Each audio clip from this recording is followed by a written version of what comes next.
Me and Haas managed to get across the main street there.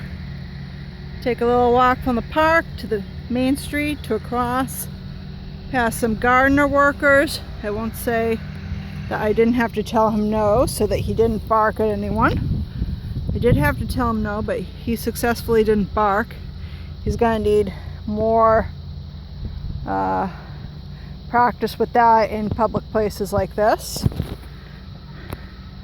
So the key is when you're working with a reactive dog is to work in areas like I was in the baseball field where he can see people who are on the other side of the fence, and you can work them to the point where he's no longer concerned, and then you can up the distractions a little bit. It doesn't have to be in the same session.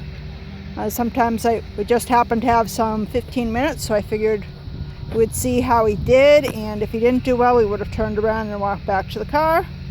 And he did fair, I would say. Fairly good. Maybe I have to give him a good. Not an excellent though.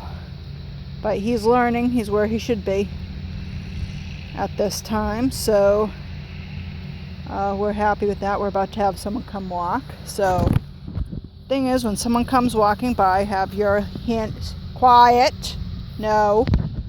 So I'll tell him a no so that he won't bark, or he hopefully won't bark. There's only so much you can control. If he does bark, I'll tell him a no and I'll snap the leash a little bit. Good boy. But when he's doing what I want, which is just looking, no, good boy, which is just looking at her, I'll tell him he's good. You could tell, that's good body language right there. So you could tell he was getting ready to bark at her.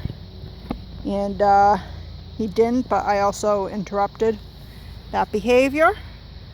And eventually when he gets relaxed enough down the road, he'll know that he doesn't need to do that, and you won't need to interrupt that behavior.